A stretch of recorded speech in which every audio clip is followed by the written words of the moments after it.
What's up, you guys? Sean Ross Sapp, managing editor, FightfulWrestling.com. If this is your first time checking out FightfulWrestling.com, scoot on over there. We've got all kinds of news, a lot of exclusives. We're breaking news all the time. But we also have FightfulMMA.com. We have Fightful.com, FightfulBoxing.com, any number of properties. We specialize in the crossover coverage of pro wrestling, MMA, and boxing. But we have full sites for each one individually. We were up in the wee hours of the morning. My news team, myself, David Tees, Andrew Thompson, Jeremy Lambert, covering Wrestle Kingdom. And today, I am joined by Mr. Warren Hayes. Warren, how you doing? I'm doing well. I was up at the wee hours as well. And, general editing manager, Sean Ross Sapp, decided that we'd push back the recap after we had a chance to maybe grab a little nap, perhaps a shower, get our mind back into place, because wow, that was quite a show. Quite a show. That it was. And I wanted to give people time. I wanted them to be up at a normal hour and be able to take in this show. Some people hadn't even been able to watch it yet, but I hope by now you guys have. Again, we are on podcast platforms everywhere. Check us out. Commenting on a story, retweeting a story, sharing our stories on Facebook. All that stuff really helps. We are an independent, growing pro wrestling website, and your support is very important to us. We do live coverage and discussion of virtually every televised wrestling show. Well, let's go ahead and get started. The 6-man tag gauntlet. It breaks my heart, Warren. I miss the Rambo. I don't know. I don't know. I had a good time with this. I thought for what it was worth, it was fine. I understand, the typical Rumble that they have allows to showcase more people. I guess it's a way to give a little importance to the never 6-man tags, which, let's be honest, Sean, it's not the most compelling title that New Japan has. Yeah, and my thing is, the New Japan Rambo was so ingrained. It wasn't ever like a great match or anything, but it was so affectionately adored by fans because of the surprises, and like you would have Haku show up and Cheeseburger show up. It was a good time. Now they have so many championships that you almost have to put this on there, because the titles themselves weren't on here, because they have so many titles that the people that hold them were in other title matches. Yes. So that's what we have. And we have a bit of perhaps a bidding farewell of this iteration of the Elite. Hangman Page, Marty Scurll, Takahashi, with Chase Owens. They're taking on Jeff Cobb, Finlay, and Yuji Nagata. Page and Cobb have some really good chemistry, as we have learned of late. Chase Owens ends up leaving Scurll and Page high and dry when there's some miscommunication that leads to Finlay pinning Takahashi. Anything stand out to you here? Where do you think this goes? Because obviously, I don't think Chase Owens is going to be a part of All Elite Wrestling. That's the main thing. That's the main thing that stood out to me here, is that, Chase and Page got into a shoving match. Is there going to be some elite remnants, like Takahashi still being there, right? Some elite remnants, perhaps starting their own tag team of maybe dissidents, or are they going to go back full on into Bullet Club, like maybe try and reintegrate the group, sort of like, kind of going like, hey, we made a terrible mistake. We're being left behind. We could still provide here. And, since Tama Tonga is such a good guy now, maybe he'll feel generous and welcome them back. Yeah. So that has been one of the highlights of this weekend, the Tama Tonga thing. But when I look at all this, I'm like, man, who's going to be an All Elite? Who's going to hang around in New Japan? How will they put this deal together? We've talked about that at length. But up next, we have the Best Friends and Goto out. Chucky and Trent both do great dives on the Finlay and Cobb. But the highlight of this to me is that double high crotch suplex from Cobb. He is great. Finlay gets the pin. This was the first time since Wrestle Kingdom 1 that Goto was not on the main card. Yeah, I saw you tweet that out, which is weird. But then again, it's a bit, it's indicative of the year that Goto has had. He carried the neverweight title with no real purpose. And let's be frank, aside, well, you can be shot, I'll be warned, but let's be transparent. Aside from his extraordinary match that he had with Tomohiro Ishii during the G1, what did Goto really do this year? And it's strange because I feel like he's over with the crowd. I really think this is a case of booking holding him back this year. What he was asked to do just wasn't clicking. It just didn't work out. Yeah, I don't see him as the level that I've seen him at in previous years, and I think that really hurt him. And I mean, for a guy who's had so many Wrestle Kingdom matches, I'm okay with that. I'm okay with him maybe having a year where he's on the pre-show. Suzuki even. I mean, he's been a fixture the last couple of years. I'm okay with that if it means that we're getting some of these other, if we're getting a Juice Robinson highlighted a little bit, and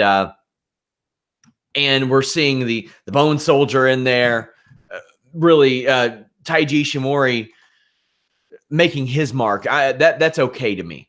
Up next, the Killer Elite Squad and Suzuki are out.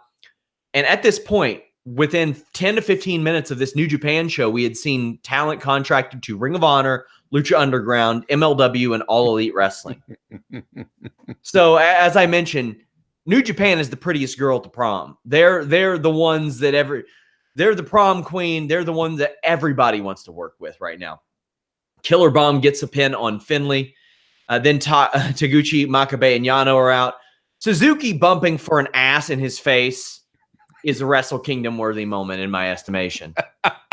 Yeah, but at the same time, it's when you look at the antics that Suzuki does outside of the ring, it's still completely in character. But you're right, it's hilarious when you consider that his in-ring persona as the king of wrestling, just this murder grandpa essentially. It was funny. Killed me a little bit inside to see Yano kick out of a heart attack, but that's my childhood speaking to me. No, I bet Bubba Ray Dudley had something a thought or two about that as well. I'm sure he did. Yano missing Taguchi's hand signals was good stuff. I like that. Makabe gets the pin and Suzuki goes off per usual. He beats up people with chairs over the place, and they'll get a shot at Bullet Club, which I don't think they're going to win that match. I don't. Well, then again, you could make an argument for wanting to get the straps off of the 6-man strap off of Ishimori, so that Ishimori can go off and do his own thing. You know what? I wasn't expecting Taguchi, Makabe, and friggin' Yano to win. Maybe we're on to something here. I thought, honestly, part of me thought that Paige, Skrull, and Takahashi would win, and then maybe you would get that turn that maybe get the Takahashi, Skrull, not Skrull, because Skrull's out of Bullet Club, but you would maybe get those two turning and then joining at that point. I think that would have been a good one. Never Open Weight Championship. By the way, that match went 27 minutes, 47 seconds. One of the longer matches on this show, Warren. And I'd like to just like to point out, and I think we say this every time we see Jeff Cobb on our television, but man, what a treat it is to see that guy. Right. We got him in tiny doses here, but he is so good. I still don't understand why Ring of Honor isn't dropping everything to build their entire company around this guy, because he is amazing. He has so much upside. He's young. This is the guy you build your company around. And speak of doses, we got some picograms of him in there. As John Jones knows all too well. Never Open Weight Championship. Will Ospreay defeated Kota Ibushi to win the title in 18 minutes, 13 seconds. Word is that Kota Ibushi sustained a concussion. We will talk about that momentarily. But these two got right at it at 100 miles an hour. And I thought this was the right placement for this match. Because prior New Japan Wrestle Kingdom shows, last year's there were several matches underneath the final 3 or 4 that I thought were must-watches. But it was going to be really hard for some other stuff to immediately follow this. So go ahead and put it at the beginning of the card. What did you think when you heard this was going to kick off the event? I was excited. I was thrilled. And I think it was a testament. It is a testament to the star power that the whole card had. If you're kicking off the show with Will Ospreay and Kota Ibushi, who is over like not many other wrestlers are in Japan. And you're starting the show with this. That's just it's a show of confidence in these two guys, but also in the rest of your card as well. And ultimately, as things progressed during the evening, like you said, it turned out to be the perfect balance ultimately to start off strong with this one and then to move on to those final 3 matches. It was really, really smartly put together. Yeah, I liked the placement of it. I thought it made sense. Both men early had their finishers blocked. Ospreay counters an outside moonsault from Ibushi with a kick to the chest that caught the attention of Jim Cornette, who said, I think Disco Inferno, they were both shitting on it. Like, what's he jumping on? I'm like, well, in the words of Harley Race, he moved. And he went up to the apron. I love the spot. Hey, it's theater, guys. Don't take it too seriously, or else you're going to have me breaking down why a chin lock without the hooks in doesn't make sense anymore. And I'm all too happy to do that. Also amazing was a springboard corkscrew moonsault press to the outside on Ospreay. Like, man, I just see that and I'm thinking, these two, I don't know if you've seen the Ospreay's neck and Kota Ibushi's neck accounts, which are hilarious. I have to start following those. Yes, Kota Ibushi, a lot of people never knew if he'd be the same again after a few years ago. And he is. He's just fine. He's as good as ever. Both men try for power bombs and fail in rapid succession before Ospreay snaps off this great Spanish fly. Ibushi slides in with a tamer version, the Bomaye. Ospreay hangs Ibushi upside down. They get into this slap war, Warren. Those were some real slaps that were going on there. At this point, was it at this point as well that Ibushi countered straight out of a Stormbreaker into a Hurricane Rana? I don't know. I can't remember exactly when it was placed in relation to these slaps, but man, that counter, it was just so smooth and perfect. And one thing that there was a bunch of us chatting online. It took quite a while for these guys to start sweating. Yeah. It took a while before they started glistening. And that's actually kind of scary when you think about it. I mean, Christ, I run for the bus in the morning and I'm dripping. Yeah, man. Oh boy. So when this match really gets cooking to me is when they do the callback to the camera angle. And I saw some people saying, okay, maybe it should have been saved for this moment. What do you think? Oh, you mean the original moment for here? Sure. Nah. And this is perfect. This is spot on, typical classic New Japan storytelling in their matches where they'll have these callbacks to other things that happen. No. This is the kind of moment where you're like, oh, it's that thing they did, and it just, to me, it pulls me into the match even more because I'm like, oh, yes, there is a history. There's a backlog to this. We've seen these guys go at it before and it was great. And now we're getting callbacks of that, reminding us, just that this isn't a match that's just out of nowhere. Stuff has happened. This is classic New Japan storytelling. Yeah, I think it built the match a little bit too, having that GIF out there of the moment. I think that built a little bit of interest because people saw so many people like the two that we mentioned before who accuse these guys of just being acrobats and all that stuff. They sold a match to a lot of people based on their facial expressions from a GIF. Yep. Doesn't happen a lot. Ibushi in disbelief, but comes back with a gnarly dude buster and Ospreay kicks out. Then this brutal back elbow lands for Ospreay and Ibushi dead weighted at this point. I don't have any insight on if he was hurt at that point or what happened. If he was dead weighted and that Stormbreaker was all on Ospreay, that's very impressive. Also dangerous, but I don't want to speculate. This was a great contrast to what I was expecting. This was a lot more hard-hitting. This was more of the traditional never open weight style than what a lot of people were expecting. And I thought this was really good. And even that other style that I was expecting would have been great. But this was awesome. Ibushi has to be carried out on a backboard. If this is a work, then commentary didn't do a good job of selling it because they acted like it was no big deal. If it was serious, holy shit, do they have terrible protocol for getting somebody out of the ring? And why would they keep the camera on him forever? I want your thoughts on the end of this match. Well, why would they allow the young lions to strap him up, and just let the medical personnel do their own thing, right? I mean, it was scary when that back elbow landed. I couldn't believe it. I was like, no, for sure he's been knocked out. There's something that's going to happen. It was just too stiff. But if we look at the match in itself, in the grand scheme of things, I really do believe the story is how these guys delivered a match which was not what we were expecting, but yet turned out to be fantastic anyway. It was hard hitting. It was a brutal. They told a fantastic story. And I think this is Ospreay's official leaving the junior division behind match. They've been talking about it for months now, that he's putting on the weight. He wants to move up.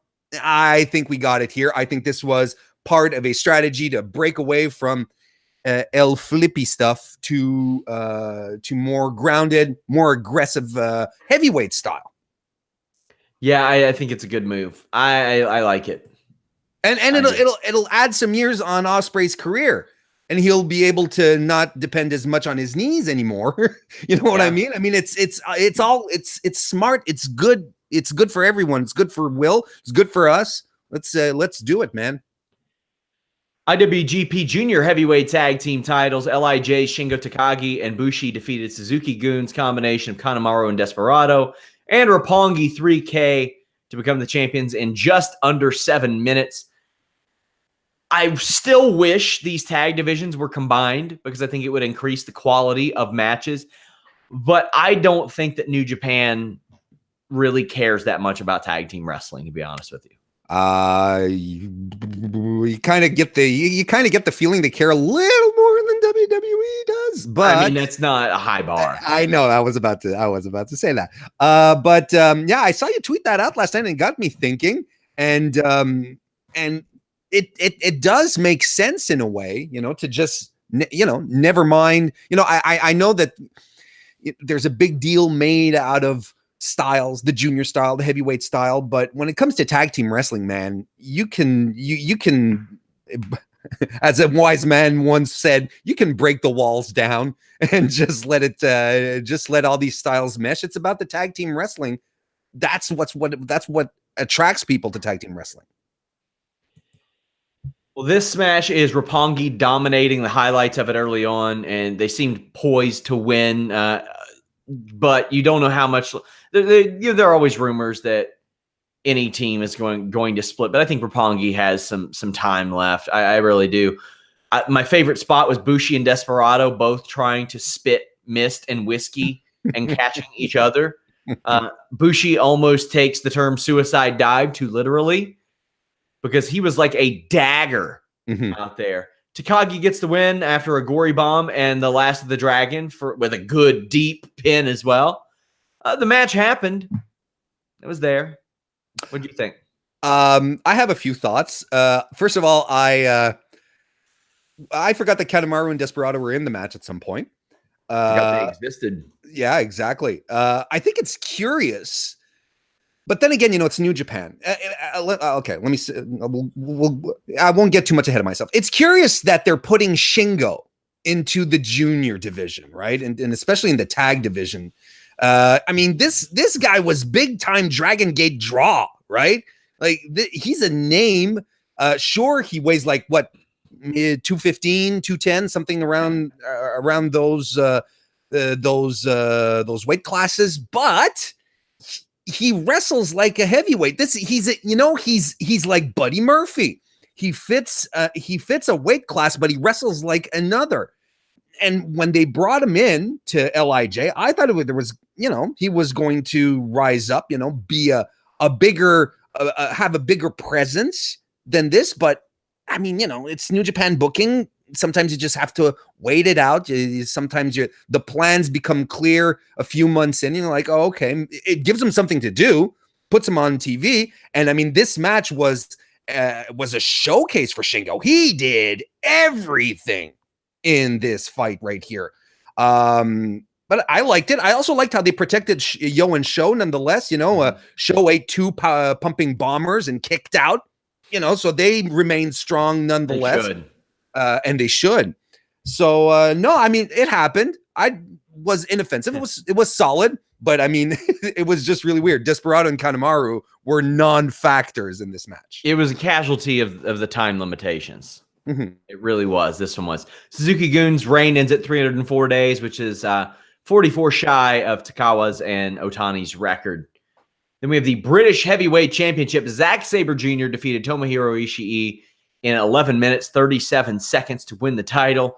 Now, I'm not as in love with Ishii's work as a lot of people, but on paper, I just love the matchup with Zack Sabre. I love that because it's so... While he can do a lot of the same things that Suzuki does, like the Suzuki and Ishii matches weren't ever some of my favorites that a lot of people loved. And I know a lot of people do like them, but I like the idea of this matchup more. I like the way that both Suzuki and Ishii match up with Zack Sabre more than one another, actually. But one of my favorite spots was this great counter out of a standing guillotine from Ishii where he just throws Zack Sabre Jr. overhead. No bridge. I'm pretty sure that Ishii's neck can't move anyway. But does he even have one? Yeah. Ishii immediately rocked Sabre's dome with a belly-to-back suplex and then had his arm worked over. What'd you think of the superplex spot, Warren? It did create a bit of controversy, didn't it? Yeah. Right? You were. I'm wondering what Jim and Disco had to say about it, but you know what? It fits with the Zack Sabre Jr. that we've seen developed over the past few months, where he's just ready to take any amount of punishment necessary if it means that he's going to sink the move in, get that hold in clutch. If it means taking a hell of a bump like a superplex, just bouncing right back off of it, allowing him to sink something in, a submission, whatever, it makes sense in his story and his progression. Now let's get the purist in here. Will tell us, well, a superplex can end a match, and they're not entirely wrong. We talked about Seth Rollins doing a superplex into a Falcon Arrow being a transition move, which is kind of weird. That should, it should come across as a finisher, but like we said, it's pro wrestling, it's theater, it's stories. The story of Zack Sabre Jr. was very well told here. Yeah, I think so too. I don't necessarily get the half-hearted kicks that he does in seemingly every match, but I did laugh at Ishii throwing them back.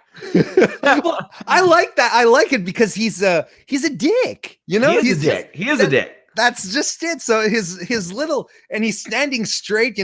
He's got his shoulders back just a little. Just puffing his chest out. Well, the thing is, that's how you're supposed to. Okay. That's how you're supposed to. But posture, he throws it. That's a thing. That's a criticism Zack Sabre Jr. gets a lot. People are like, "Oh, he's too skinny. He's too thin." And like, he looks like a real fighter. That's what real fighters look like. Go look at Anderson Silva. Anderson Silva's not jacked to the gills. I encourage you guys. The only thing I encourage you guys outside of the Nexus invasion, back when Rampage Jackson was on Raw, that on that same episode, next to Virgil, Rampage Jackson was tiny. Rampage Jackson competes at heavyweight now. Like, it's most fighters look like what Zack Sabre looks like. So when he does that, hey, he's got good posture. He throws his hips over. There are times when I think that maybe that act should drop a little bit and the seriousness of the task should set in. But hey, maybe he's selling me a ticket here. Maybe I'm just buying it. So good for him. I did not like this ref's count and cadence. Oh no. But no. And he was a Rev Pro ref, right? And this is usually we usually right in New Japan. Let me tell you, we usually have these types of comments about the New Japan refs, and there you go. Deep integration between both companies here. Yeah, I had somebody tag the ref when I tweeted that, and I'm like, don't be that dick. I tweet a lot of positive and negative stuff. It's my job. Don't be that guy. That'll get you blocked on Twitter. Sabre wins with just that beautiful double armbar that he does. It's magnificent. This was another one shorter than I expected, but a very solid match in my estimation. A lot of people were comparing it to their match they had in New Orleans, they being Ishii and Zack Sabre Jr., which I haven't seen, but a lot of people said it was very, very similar, but still is good. Man, Ishii is one of my favorite wrestlers, so I'm super biased from the get-go in this. I don't think he can have a bad match. I don't think Zack Sabre Jr. can have a bad match either at this point. He has the capacity to work fantastic matches with anyone, despite having a very strikingly different style than most wrestlers he gets in the ring with. The grapple baits, the catch stuff. It's ridiculous. Yeah, because he can work circles around anybody, whether they want him to or not. We're seeing a lot of that with Ronda Rousey. If you don't know what direction she's going, she's going to hit you with a judo throw. You can reset and figure it out later. Zack Sabre Jr. can slap on a hold out of nowhere and get you right back on the track. You find one of those corners of the ring and kind of get back to work. And throughout all the just one last footnote here, throughout all the AEWE talk, who's going AEW. where and so on. AEW, sorry, All Elite Wrestling. I guess you can say you were in awe of the situation. See that? Well, thank you for saving me, Sean. Hey. I'm really excited to see what this means for Rev Pro moving on here with New Japan. With the entire the really big controversy earlier last fall with WWE lapping up all the British talent, or at least a substantial part of them. I want to see where this relationship keeps going. I mean, Rev Pro's big title was on New Japan's big show. That's a huge deal. We know they have a working relationship, but I'm really, really excited to see where they're going to head into this year, the next following years, because there's so much good that can come out of it, and maybe even some business patterns that can be replicated with other promotions as well. It'll be interesting to see. It will be. IWGP, not junior heavyweight, the heavyweight tag team titles. LIJ's Evil and Sonata defeated the Guerrillas of Destiny of the Bullet Club and the Elite's Young Bucks to win the titles in 10 minutes, 16 seconds. This was very, very fun to watch. Sonata, super over. Man, why aren't we putting everything on Sonata? Why aren't we giving Sonata everything? Best thing you can do if you're a struggling New Japan wrestler or a young New Japan wrestler, go over to TNA. I don't care what they do with you for a while, but when you come back, you're gonna figure it out. Okada, Ishimori, Sonata, it's looking good. Yeah, there's something that the New Japan guys pick up over there. The Pescados, man, the Pescado delivery service that Sonata was pushing. That was nuts. The only thing that compares to this in this match to me is good guy Tama Tonga. He apologized the other night for his actions, for his attitude. Did you see the exchange he had with Lars Sullivan on Twitter? No, I did. Oh, no, I did not. Where Lars Sullivan says, I would like to apologize to everyone I was rude to in 2018. I will work to be a better person. Somebody tagged Tama Tonga and said, look, somebody's copying you. And he said, I will not take aim at you. We all borrow from each other in pro wrestling, my friend. I wish you the best of luck. And Lars Sullivan responded in kind. And what's going on? I love it. An article will be written on this exchange. Fantastic. Man, I wish I could find the direct tweet that I saw. Okay. I too will not accuse you of plagiarism or any other unfavorable accusation. You are truly a good man. Good day, sir. That was from Lars Sullivan. Tama had said, I will not accuse you of plagiarism, for we wrestlers copy each other one way or another. Happy New Year, good brother. Oh my goodness. Fantastic. That's a team I didn't know I needed till now. Can we find out that Haku fathered Lars Sullivan already? That's got Lars over with me. It's never happened until now. Man, it's good stuff. It was good stuff, and it's it's crazy, but it's the most creative stuff that Tama Tonga has done in a long time. You know, the bad boy stuff last year, going after everybody and swearing and going after veterans on Twitter. That, you know, that's kind of par for the course. But this that was awesome. And there was even repercussions in the match. Yes. So let's talk about that. Matt Jackson has a sharpshooter on an LIJ member, and Tongaloa is trying to illegally break up the tag. Now, I'm pretty sure this is no DQ anyway. Pretty sure. Well, even if it isn't, it's New Japan ref. So yeah, it's the New Japan ref. You never know what's going to happen. So Tama Tonga steps in and says, hey, calm down. We don't want to break the rules. Let's do it fairly. So they push the ropes closer so the submission can be broken. That was one of my favorite spots of this entire show, was Tama Tonga furthering his gimmick in a loss. He got more over by losing the tag team titles. That's not easy to do, Warren. No, it is not. And, and you really appreciate how the rest of Bullet Club who were there with him, because there was another instance where Fale wanted to get involved. Everyone's kind of like, all right, man, we're following your lead, but we don't get it. You know, we don't understand what's going on. Tongaloa was, when he came in to break up the sharpshooter, immediately Tama Tonga was there, was like, no. And Tongaloa, I think before actually exiting, he sort of trash talked a bit and then left. I mean, it was fantastic stuff. Matt Jackson's beating up on the ramp. We get a call back to his back injury that started last year, was a year-long storyline. There's a lot of playing the hits early, but I'm always impressed how smooth the Young Bucks hit that "You're Dead" neck breaker. It's not easy to do. Not with that. Nick also does this breathtaking corkscrew body press. Sonata gets the huge pop on the Pescado delivery. Oh, God. This is one of my favorite spots, too. This was sneaky.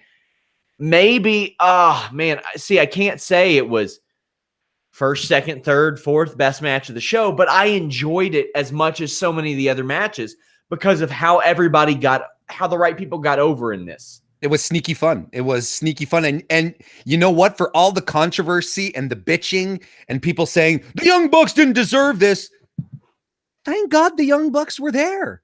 Yeah, they were gracious in this. They were very giving in this match. Took the pinfall as well. I don't know if that moonsault dragon sleeper spot was supposed to happen with Sonata and Matt Jackson. It looked like there was some miscommunication there, but I liked the way that it transitioned, and Nick flew out of nowhere at the springboard blockbuster. After the super kicks, Tama gets the gun stun, but then LIJ hit the magic killer and a moonsault on Matt for the win. A good story in this match that I wasn't expecting. It got at 10 minutes. I think this is one of the matches I think got the right amount of time. Yeah, absolutely. It told a fantastic story. And look at Evil and Sonata, World Tag League champions, and now IWGP Heavyweight Tag Team champions. Good for them. Now split them up so Sonata can do shit. Yeah. IWGP United States Championship. We all saw this one coming. Juice Robinson defeated Cody with Brandy Rhodes to become champion in 9 minutes, 3 seconds. Cody baits Juice by faking his knee injury and hitting an uppercut. All this while wearing the Jacksonville Jaguars themed gear. For those of you who don't understand the significance, Tony Khan, who is the president of All Elite Wrestling, is the owner of the Jacksonville Jaguars. Another story to this match is Brandy trying to bait Juice into hitting her because he'll get DQ'd. Now, I've spoken very highly of Brandy Rhodes. I think she gets the business. I think she's a great ring announcer. I think she is an amazing manager. Not a valet. She's an amazing manager. I think she's good when she's on commentary. I didn't necessarily like her involvement in this match. I like the bionic shoulder even. I think that's brilliant. Don't know if I would have had that happen to Juice Robinson, but I want your take on this. First and foremost, if we're talking about gear, we have to mention Juice Robinson abandoning the George Washington tricorn for a Abe Lincoln stovepipe hat. First and foremost. Second, if we're moving into the Brandy stuff, it just didn't work. It just did not. It did not click. I think there are a few reasons for that. like, I understand that Brandy is an important part of the Cody act, right? They're an act together, and it works really, really well. In this situation here, I felt it was unnecessary to a certain extent. And then when eventually the referee did kick her out, expel her from ringside, it was done very, very awkwardly. You know, Quietly too. yes, it was more like instead of going like, "Get out of here, hit the bricks," or whatever they say in Japanese, he was more like, hit the bricks. I've told so many Twitter trolls to hit the bricks. It's so versatile. It is versatile, but I think, and I'll let you go on, but I think, you know, the theme of this entire match was awkward. I think awkward is the best word to describe it. And Cody's working this with a torn up knee. He's going to have surgery. So a lot of credit to him for that. Brandy was announced as Chief Brand Officer of All Elite Wrestling this week. I think that's an awesome role for her too. I think she's going to do really well there. She understands wrestling. You can tell it in the way that she talks. She's been around it for a while. She's learned a lot. So a lot of credit to her. I think she's going to do great in that role.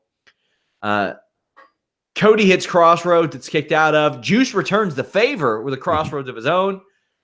And then Cody ends up taking Pulp Friction, which I didn't think looked too bad, but Callis was like, he didn't get all of it. And I'm like, no, I think he did. I think he got all of it. I think he practically sat on the back of Juice Robinson's head while he did it. That is the definition, the very definition of getting all of it with that move.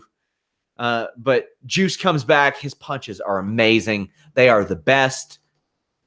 Plants Cody with 2 Pulp Frictions. Seems like he kills off Cody in a sense. Cody's off to have surgery and start a company now. Juice should get a nice push with the title. I hope that whatever they do with him is more effective than what they did with him last year, because he is a talent who stepped into New Japan, did things. You can't complain about it. The guy dropped everything to go to the New Japan dojo. So all the talk of the foreigners and the gaijin that haven't paid their dues, you can't say that about Juice Robinson. And he gets it. Can he put it together in the ring a little bit better? Oh, yeah, he can. But what do you think of this match?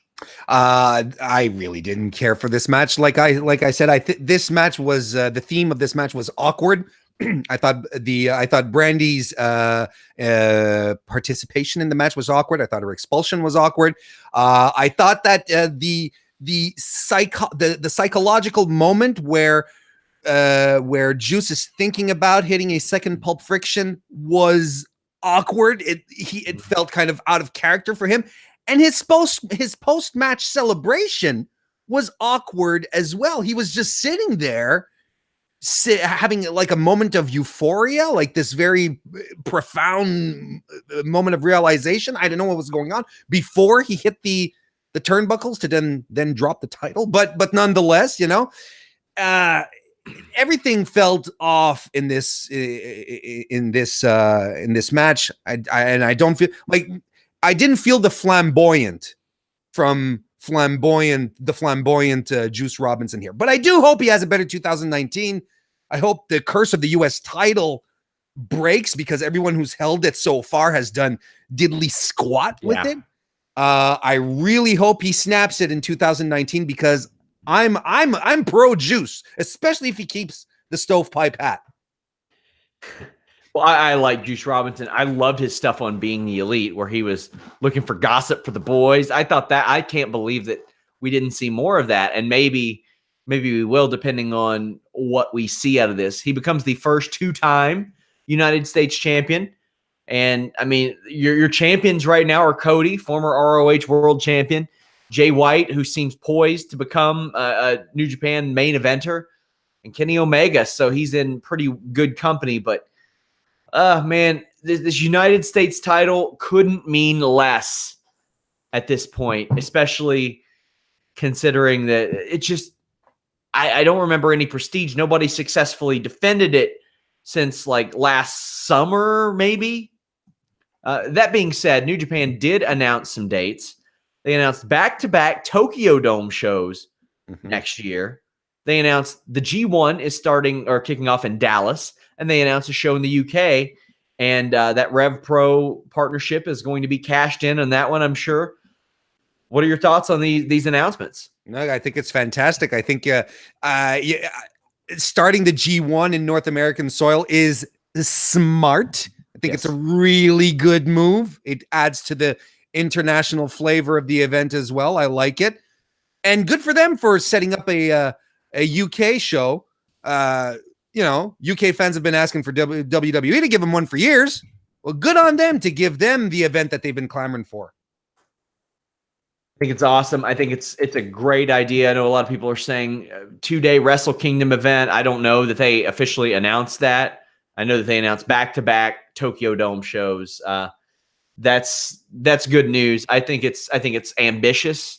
Why not do it? Sure. New regime has some balls to announce that one, because a lot of people, I don't know that anybody was expecting that. But good on them. There's a lot of things we haven't been expecting over the past 18 months in wrestling, haven't we, Sean? That's a very good point. It's a very good point. IWGP Junior Heavyweight Championship. Taiji Ishimori defeated Kushida to win the title. You have rumors of Kushida, WWE interest. There should be. He's fantastic. This entrance. What happened? Let me see if I can pull this up. Holy crap. Warren, talk me through what we saw here. Okay, well, if memory serves me right, we have a little Kushida who runs out on stage, and he's small, and we're all double taking. We're rubbing our eyes. There he is, mini Kushida, and we're all wondering, he's disappeared, but we're all wondering if we're, has the fatigue set in? Are we all just too blurry-eyed? What the hell is this? What is going on? And then Taguchi, dressed as Doc from Kushida's very light gimmick is that he is a time traveler. Yes. Man, I don't like this. Mainly because I know that when Jimmy Van sees it, he's going to have one made for me or of me. He's going to be like, "Oh, we gotta get you. We're gonna get a face scan for an action figure. Fightful action figures." Next thing I know, we got Melissa showing up on Listing Your Boy with a SRS mask like that. I don't want that. But what I do want is more Kushida. He's one of my favorite workers in the world. Last year. It was super creepy. Let's be frank. The little kid with the Kushida mask. I didn't understand. It took me a while to understand what was going on. Do you remember when they had the Doraemon gimmick at New Japan? I want to see Doraemon versus Mini Shida. Sure. That's what I need. Let's book it. Ishimori, he's ready to be the new ace of this division. Kushida had done everything that he could at this point. Like, what else is there for him? Ishimori goes for his finish, but Kushida props Ishimori up on the ref and kicks him. A very nice spot. Hoverboard lock is applied, but Ishimori goes into that. It's pretty much an attitude adjustment power slam. It is a fireman's carry into a jackhammer finish. Kushida rolls through an Ishimori attack and gets a small package driver and the big punch to the face, but walks right into the mushroom stomp, and right after, Bloody Cross hits for clean as a sheet pin. And that's it. Ishimori gets the win. And it was it was the proper choice. That the right man went over. Kushida was. Let's not forget. They had put the title on Takahashi, and then the unfortunate accident happened. So Kushida was really the go-to guy for this when they had the tournament. Obviously they wanted to. I remember when the tournament ended, everyone was wondering why didn't Ishimori win? Well, they wanted Ishimori to get a little more time, a little more build up, so that this win here would actually mean something. It was the best possible situation to put the title on Kushida again and move into this, into Ishimori, who will be extraordinary in this role. Now, you sort of have to wonder how deep we have to look at symbolism and stuff. But, you could take a look at what happened at first, during the entrance. The kid, Mini Shida, as you affectionately called him, dressed up entirely in Kushida's classic Back to the Future gear. They do the smoke thing, and then Kushida comes out, and he has nothing of the Back to the Future gear aside from the mirror glasses. Yeah. Is this a sign? Was this a sign that, well, look, the time splitter thing is done. I'm moving on from this point. I mean, wherever he ends up, it'll be good for whoever snatches him. Maybe New Japan will re-sign him, but like you said, what is there left to do? I would much rather have him head on over to 205 Live and have him fight Buddy Murphy or Cedric Alexander or Leo Rush. Are you kidding me? Those would be fantastic matches. Ishimori was the right call. Kushida, like I said, he's done everything he could.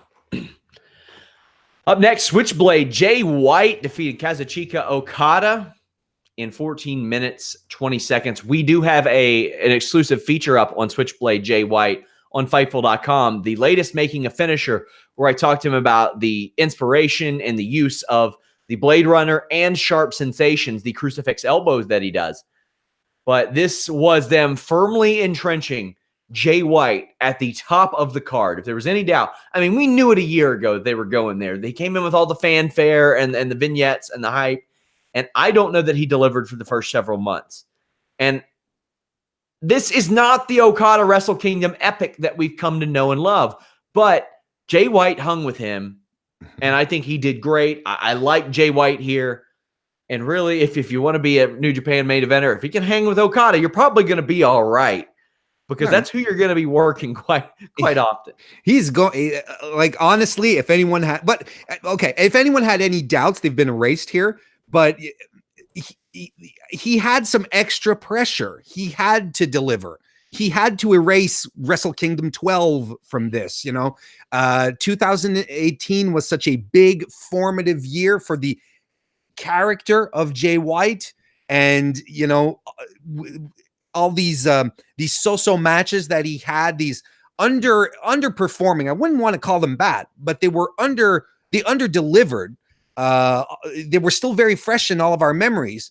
So this was the match he needed to snap that, and he got it. And man, and just as much as he could hang with Okada, I found was very good to him as well. Okada, who was the worst new gear of 2018 award winner on the Fightful completely unprepared and largely, I can't remember, insignificant, whatever the name was, award show, went back to the shorts. His ball sack was properly compressed. He was ready to go, and people were excited. People were pumped. How did you feel? Yeah, you kidding me? Especially since I was expecting, hoping, I should say, for an Okada redemption story here, coming full circle after his year being lost in the swamp of his mind. I was super pumped for this. Are you kidding me? The full entrance, the Rainmaker. No, man. I was there. I was eating it all up. I didn't take any notice about his ball sack, but I was still excited to see him nonetheless. Well, I did take notes. Yeah, I bet you did. That's why I'm a professional. Okada gets dropped over the top rope and sent into the barricade. He's back in and drop kicks Jay White to the outside. Geto tries to attack, and this hilarious toss over the barricade where he, like, the momentum swings the gate and it smashes him in the back of the head. That was nasty. Nasty, my man. White hits a Uranagi that looks more like Lars Sullivan's finish. It looked more like a freak accident. It was called as a Uranagi. This is after Okada doing that body press, but White can't get the Blade Runner. White tries to use a chair, but gets sent into Geto, and two big Okada drop kicks. He's stopped with this nice half Nelson suplex, or Okada gets stopped with a nice half Nelson suplex as he tried for a Rainmaker. White goes for the Kiwi Crusher. I thought the pin looked like 3. To be honest with you, several things in this match looked like 3, or not in this match, on this show looked like 3 counts that weren't called. He eats a tombstone next. Then they go into this great series of counters and reversals in and out of tombstones, Rainmakers, Blade Runners. None hit until an Okada spinning lariat. And then right after, White fires back with a Blade Runner. That's it. Yeah. I'm thinking, damn, that seemed a little unceremonious. but I liked the match a lot. And I mean, okay, like I said, when we were talking about the gear, I was looking forward to an Okada redemption story. But, you know, I'm not that much of a fanboy of a mark to not realize that Jay White winning here was the best outcome. It was absolutely the best thing for him. And not only did he win, he won clean as a whistle. We've spent the last year seeing him pull off shenanigans, using toys and tools and Gedo to try and get the win over his opponents. We got pissed off at him during the G1. And look at him here. They tried, but ultimately, out of his own devices, Jay White did it. Now, if this is not elevating your heel, which was essential to do, by the way, who are the big heels in New Japan? You could have made an argument maybe 2 years ago with Naito and Okada, but not anymore. They needed a huge monster heel, someone that the crowd hates, and the crowd hates him. They hate him. They hate Gedo. They absolutely despise him. He has great heat. He won with no shenanigans. It was teased that it might happen, but he didn't. This was fantastic. And again, we talked about it a little earlier. This is a year removed from Wrestle Kingdom 12, where everyone was really high on Jay White last year still. And everyone, he had his match and was like, well, that wasn't anything stellar. Everyone is saying that, oh, his U.S. title run was crap. Oh, the G1, yes, his character rose, but he wasn't, he didn't perform any stellar matches. This is exactly what Jay White needed. Yeah, a lot of people thought he was dead in the water and didn't think that New Japan should be patient with him. Fortunately, they were, and we've got a new leader of Bullet Club. We got a new possible main eventer in the fold. I mean, he seemed poised for it anyway, but I thought this was good. Mm-hmm. Okada's ball sack and a worthy competitor. IWGP Intercontinental Championship. No DQ match. Tetsuya Naito defeated Chris Jericho to win the title. Jericho attacks and gets pile driven on a table, which was nasty, but it was nowhere near as nasty as one of the filthiest DDTs I have seen in my life. And this is after Jericho drilled him with a kendo stick. What did you think when you saw that? Well, I thought he was dead. No, but I was worried he wouldn't get to finish the match. No, for that's basically what I meant, maybe, with a slight exaggeration, because that table did not give. There was nothing. Chris Charlton was saying, oh, there's a hole in the table. So fucking what? The table stood. And these are not your $10 Home Depot tables, folks. These are these sturdy New Japan tables that already don't have any give. It did not budge. That was a nasty DDT right there. It was. This match just makes me wonder, when is Jericho going to lose it? Because it's no time soon. It still doesn't happen. This is a guy who, by all intents and purposes, looked like he was done as a full-time guy. And really, he is. He worked 6 matches over the last year. But in 2005, he walked away from wrestling. We didn't know if he'd ever come back. We assumed he would. But then he walked away again after that. It's amazing. Naito, fortunately, is okay. He goes on an offensive tear. He tries to do his outside in drop kick and gets caught in this great walls of Jericho. Naito gets out of it, scores a big swinging DDT and Gloria.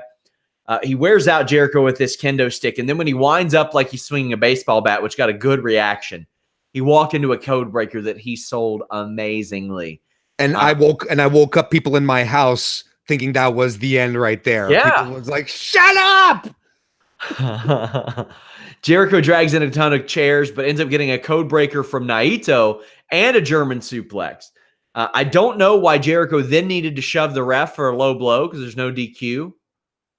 But either way, it happens also off of a Destino attempt from Naito. Naito then has more luck with the Destino the second time around, but only gets a 2.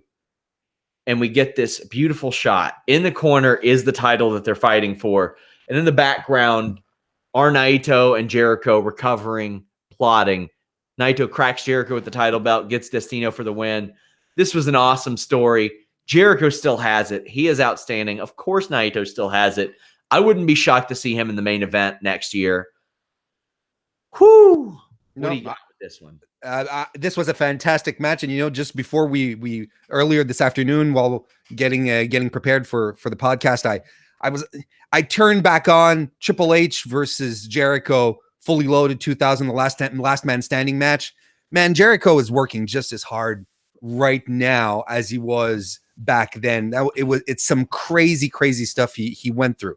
I would not be surprised that Naito will end up in main eventing Wrestle Kingdom next year. In my opinion, 2019 is Naito's to lose. I really feel like at this point he wins the G1 and he challenges at Wrestle Kingdom. And New Japan talked about it earlier. They like their parallels. They like their callbacks and their storytelling. How he's back with the IC title that he felt was beneath him. That he chucked, that he tossed into the audience. Last year he lost in his title match against Okada, the match that everyone thought that it was Naito's time, that it was his match to win. I really, really think that 2019 is going to be the moment where he's going to soar right into Wrestle Kingdom next year. If you guys like Warren's analysis, we have a premium service called Fightful Select, where we post several shows every single week. Warren does the NXT UK review podcast. Also, he reviews NXT and 205 Live every week. I have an exclusive podcast called the Fightful Report, which kind of anchors the service. I give exclusive news, injury report updates, backstage Fightful news, and contract updates. And that is very interesting this time of year.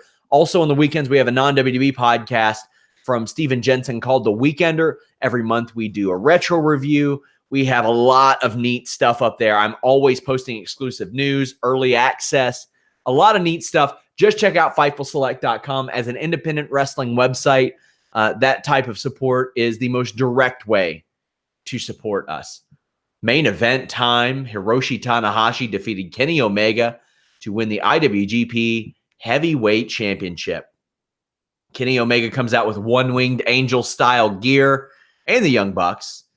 Some good back-and-forth action early on that leads to Tanahashi getting body slammed over the barricade onto a table. I thought that was reminiscent of the way that Shawn Michaels landed on the casket at Royal Rumble 98, the very low part of the back. Fortunately, Tanahashi was okay.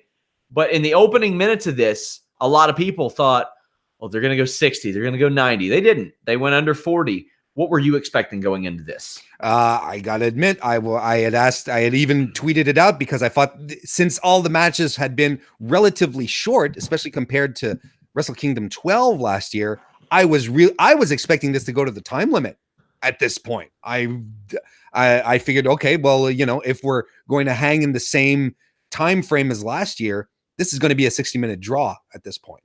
I really liked the back body drop. Just that, well, I mean, Tanahashi landed awkwardly. That's not what I'm trying to say, but I like the fact that, with Omega, it's always the little details in his matches, right?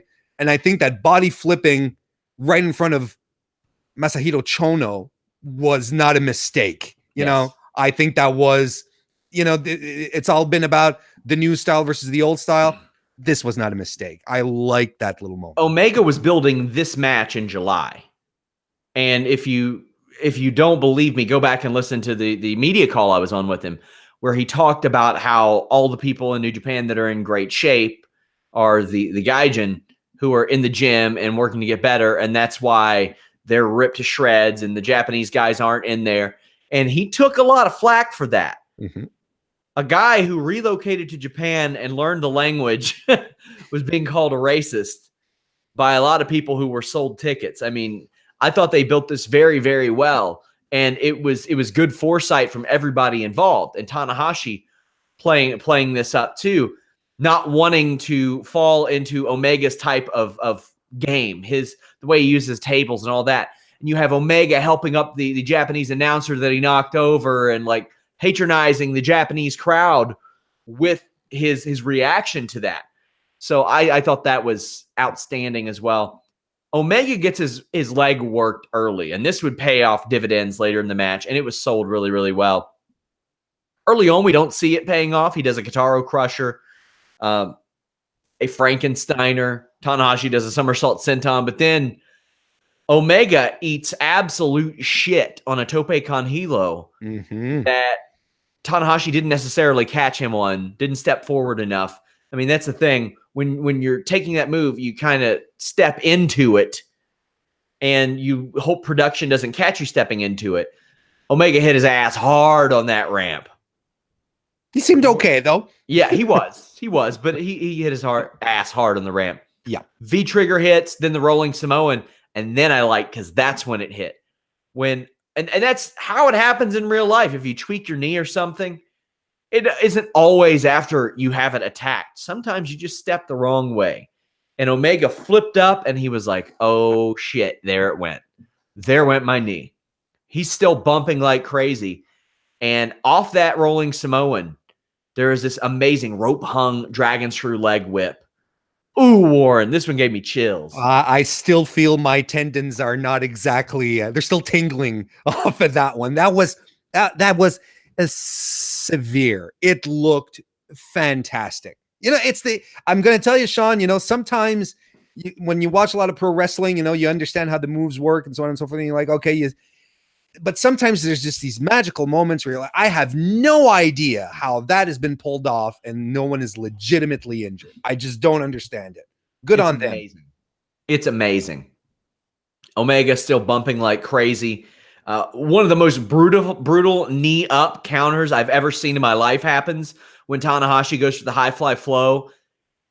I don't know how he had wind in his body. That was amazing.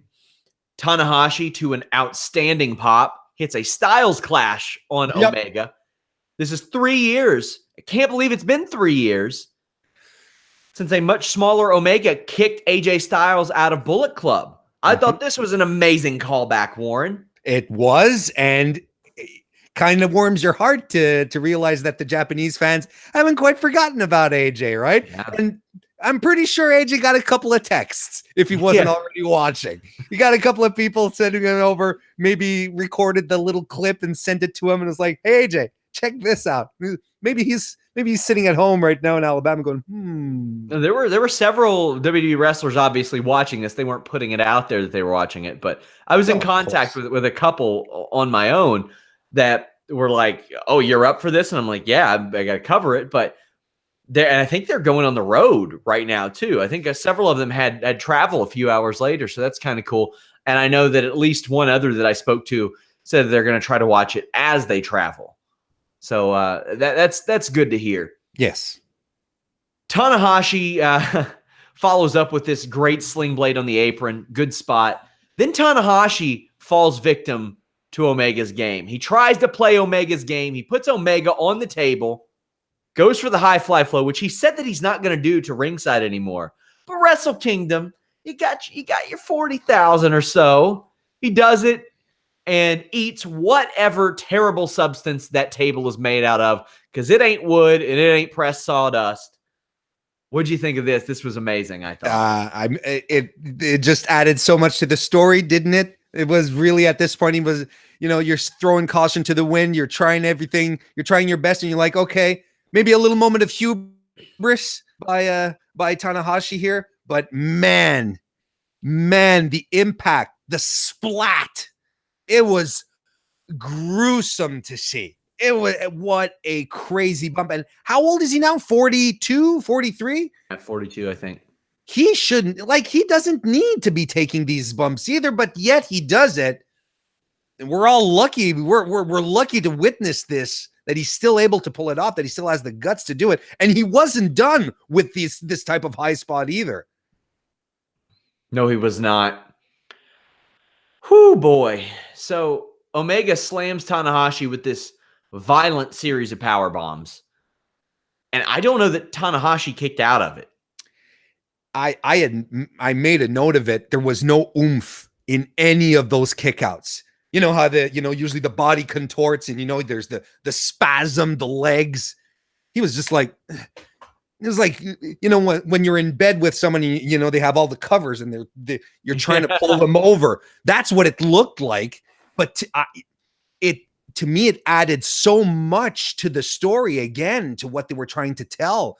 I mean, those power bombs, two power bombs and one sit out, they were hard. Deep pin too. And I love a good deep pin, but you gotta be sure that your guy, as good as Tanahashi is, can kick out of that as well. They're standing and trading. Omega gets the best of it and mocks Tanahashi with a sling blade and high fly flow of his own. Tanahashi kicks out at 1. It was some good storytelling. A good kick out at 1 can accentuate the story so much. The crowd popped for it. Are you kidding me? Everyone was into it. Everyone was into it. Omega goes for the one-winged angel, and Tanahashi gets out of it with a reverse spike Hurricane Rana. Wow. That almost brought me out of my seat. There's not a lot that I see these days that just makes me go, oh, crap. But the story being told here is nothing short of amazing. He had followed up with a dragon suplex. Tanahashi gets 2 high fly flows, but Omega gets the shoulder up. Tanahashi tries another, gets V-triggered, and then Omega gets a Snapdragon superplex. Believe that's the spot you're talking about? That is the spot I'm talking about. I mean, nasty. The guy goes through a table, and then this. Man, what a moment to shine it was for Tanahashi here. I don't think anyone was really expecting him to go this far. I wasn't. Not this far. It went far. It certainly went far. The V-trigger lands too, and a one-winged angel. I'm not sure what that was turned into. It looked like some sort of meteora, but I couldn't get a real good look at it as it happened.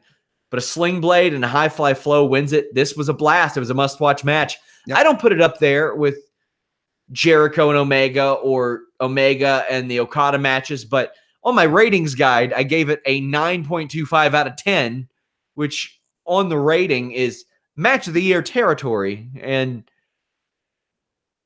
we get one of those every year at Wrestle Kingdom, at least one. This was an awesome match.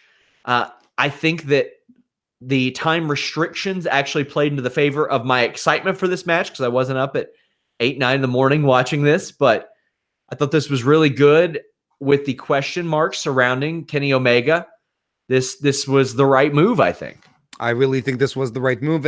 I kind of felt it was telegraphed when the Young Bucks came out with Omega. I think if Omega had come out alone, I feel like the ending would have surprised me a little more. But since he was coming out with his elite buddies, I'm like, where this is going, they wouldn't be supporting him if he was, if he was going to stick around or, anyway. But to the match itself, this was fantastic. Such a great story. Like you said, they started building this in July last year. Yeah. It was one of 3 matches that was really, really well built and on the card. It was fantastic. And what I liked about this, the build-up and the match, is that both of these guys felt that they were right in their beliefs. They were both the heroes. So, but nonetheless, Omega had to work more of a heel path. He had to be more cocky, more arrogant, despite the fact that he was very sure in his convictions, because it's Hiroshi Tanahashi. Who the hell in Japan is going to boo Hiroshi Tanahashi, especially since he's positioning himself as the champion of New Japan, right? There's no way. There's no way this wasn't going to happen. And I'm going to admit, I got to tell you, I really prefer Omega's in-ring work, his in-ring psychology. When he gets to be cocky and arrogant, I think he's a natural at it. It works so much better than when he's trying to be just a little too cutesy. You know what I mean? I agree with that sentiment completely. Next up, we have New Year Dash, 4:30 in the morning. I will not be up for that event, actually, but I'm looking to do a recap afterwards, so look for that sometime Saturday. Also, guys, I have an Impact Wrestling Homecoming review Sunday night, giving away a couple of free Fight TV viewing passes for that. Check that out on my Twitter, retweet it, follow the instructions. Most importantly, guys, visit FightfulWrestling.com. We're trying to do things the right way. We're trying to giving you all articles with substance, reviews with substance. Check it out, my friends. It's a good time. Warren, what do you got going on? You got several shows on Select. Yeah, we've got we're heading into actually take over Blackpool next week. NXT UK take over Blackpool. So I'm going to be doing my reviews over on Fightful Select this week, and I'm going to be doing a post show as well on Fightful.com. I hope you guys are around next Saturday after the show to check that out. Should be a lot of fun. I'm looking forward to it. The NXT UK brand has to pull out something extraordinary. They need the buzz right now. Guys, I want to thank you all so much for joining us. Leave us a thumbs up on this video. Subscribe. Check us out. Until next time, guys, we're out.